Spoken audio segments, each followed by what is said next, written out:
การนำใส่รถมีด่วน BRT บาทเก่าสำคัญของสปป.ลาวเพื่อสิ่งแวดล้อมที่ยืนยงปัจจุบันสปป.ลาวโดยเฉพาะนครหลวงเวียงจันทน์ได้ให้ความสำคัญเพิ่มขึ้นต่อการพัฒนาแบบยืนยงและปกปักรักษาสิ่งแวดล้อมหนึ่งในโครงการบูรณสิทธิ์ที่ผลเด่นคือโครงการขนส่งแบบยืนยงในตัวเมืองนครหลวงเวียงจันทน์ซึ่งมีระบบรถด่วน BRT เป็นหัวใจสำคัญการนำใส่ BRT นี้บ่เพียงแต่แก้ไขปัญหาการสัญจรเท่านั้นแต่ยังเป็นการแสดงออกถึงความมุ่งมั่นของประเทศในการสร้างสิ่งแวดล้อมที่ดีอีกด้วยผลประโยชน์ด้านสิ่งแวดล้อมของ BRT ระบบ BRT ถูกออกแบบเพื่อลดพรผลกระทบด้านสิ่งแวดล้อมอย่างหลงไหลลดพรการปล่อยไอแก๊สเรืองแก้วรถมี BRT ที่นำใส่มาพร้อมกับเทคโนโลยีที่ทันสมัยโดยเฉพาะแมนรถไฟฟ้าซึ่งบ่ปล่อยควันพิษออกสู่อากาศโดยตรงการหันเปลี่ยนจากรถมีเก่าที่ปล่อยมลพิษสูงมาเป็นรถมีไฟฟ้าเป็นการลดพรการปล่อยก๊าซคาร์บอนไดออกไซด์และมลพิษทางอากาศอื่นๆได้อย่างมีประสิทธิผลคาดคะเนว่าการนำใส่ BRT จะช่วยลดพรการปล่อยไอพิษเรืองแก้วในปริมาณ 25,000 ตันต่อปี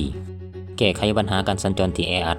การมีเส้นทางเฉพาะของ BRT ช่วยให้การเดินทางไวขึ้นและมีประสิทธิภาพหลายขึ้นซึ่งเป็นการสุกโยให้ประชาชนหันมาใส่ระบบการขนส่งสาธารณะแทนรถส่วนตัวเมื่อรถส่วนตัวลดลงจะเหตุให้การจราจรของตัวขึ้นการจราจรติดขัดลดลงและลดพรการนำใส่เสื้อเพลิงที่บ่จำเป็นในเวลารอท่าซึ่งเป็นการลดพรมลพิษทางอากาศและเสียงไปพร้อมๆกันส่งเสริมการขนส่งที่บ่ใส่เครื่องจักรโครงการ BRT ยังประกอบมีการปรับปรุงทางยางและอำนวยความสะดวกให้แก่การขนส่งที่บ่ใส่เครื่องจักรเช่นรถถีบหรือการยางนี่แม่นการสร้างสิ่งแวดล้อมที่เป็นมิตรต่อกับคนยางและสุขโยการเดินทางที่ดีต่อสุขภาพและสิ่งแวดล้อมวิสัยทัศน์ตัวเมืองสีเขียวการจัดตั้งปฏิบัติระบบ BRT แม่นสอดคล้องกับแผนจัดตั้งปฏิบัติตัวเมืองสีเขียวของนครหลวงเวียงจันทน์ 2023-2030ซึ่งมีเป้าหมายหันเอานครหลวงเวียงจันทน์ให้เป็นตัวเมืองที่สะอาดสีเขียวน่าอยู่และยืนยง BRT ได้วางบทบาทปรับโครงสร้างพื้นฐานที่สำคัญในการบรรลุวิสัยทัศน์นี้โดยการสร้างระบบขนส่งมวลชนที่ทันสมัยปลอดภัยและเป็นมิตรกับสิ่งแวดล้อมรวมไปถึงทางเลือกที่น่าสนใจสำคัญสำหรับประชาชนการนำใส่ BRT ในนครหลวงเวียงจันทน์เป็นสัญญาณที่ชัดเจนว่าสปป.ลาวได้หันเปลี่ยนการขนส่งมวลชนไปสู่การขนส่งใหม่ที่ยืนยงและเป็นมิตรต่อกับสิ่งแวดล้อมอย่างจริงจังการลงทุนในระบบขนส่งที่สะอาดบ่เพียงแต่เป็นการปรับปรุงคุณภาพชีวิตของประชาชนเท่านั้นแต่ยังเป็นการประกอบส่วนอันสำคัญในการต่อสู้กับการเปลี่ยนแปลงดินฟ้าอากาศและปกปักรักษาสิ่งแวดล้อมให้มีความยืนยงอยู่คู่กับรุ่นลูกรุ่นหลานต่อไป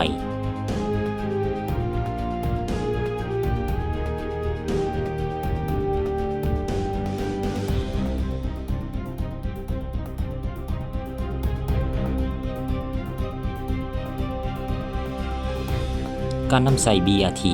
ในงานบุญนมัสการพระธาตุหลวงเปลี่ยนการเดินทางให้สะดวกสบายและว่องไวขึ้นงานบุญนมัสการพระธาตุหลวงเป็นงานบุญใหญ่ที่สุด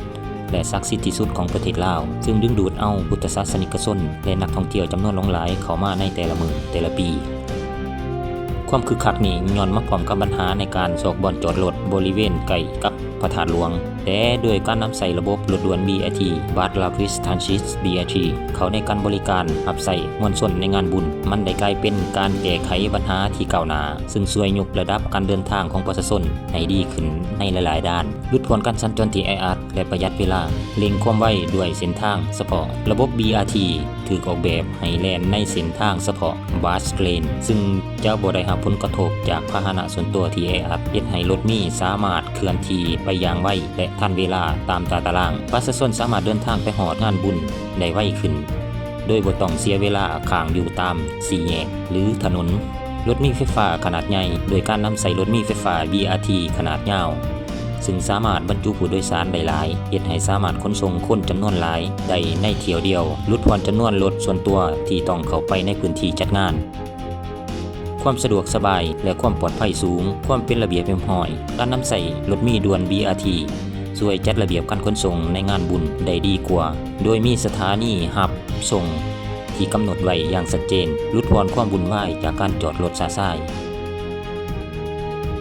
รถมีไฟฟ้า BRT ถูกออกแบบโดยคำนึงถึงผู้โดยสารทุกกลุ่มรวมทั้งผู้พิการและผู้สูงอายุด้วยการมีประตูขึ้นลงที่เหมาะกับสถานที่ การนำใส่รถมีไฟฟ้า BRT เป็นส่วนหนึ่งของโครงการช่วยลดพรการปล่อยควันฟิตและเสียงดังเฮ็ดให้บรรยากาศในงานบุญและตัวเมืองสะอาดสดชื่นขึ้นประหยัดเวลาและค่าใช้จ่ายส่งเสริมการท่องเที่ยวลดพรค่าใช้จ่ายส่วนตัวประชาชนที่เดินทางด้วยรถมี BRT จะประหยัดค่าน้ำมันเสือไฟค่าจอดรถและหลีกเลี่ยงค่าเสียหายใหม่ๆที่จะเกิดขึ้นการนำใส่ BRT เข้าในการบริการรับใส่มวลชนในงานบุญนมัสการพระธาตุหลวงบ่เพียงแต่เป็นการแก้ไขปัญหาการสัญจรชั่วคราวเท่านั้นแต่ยังเป็นการยกระดับมาตรฐานการขนส่งสาธารณะในนครหลวงเวียงจันทน์ให้มีความทันสมัยมีประสิทธิภาพและเป็นมิตรกับสิ่งแวดล้อมมันได้สร้างประสบการณ์ในการเดินทางที่ดีปลอดภัยกว่าและสะดวกสบายให้แก่ประชาชนทุกคนที่มาร่วมในงานบุญอันศักดิ์สิทธิ์แห่งนี้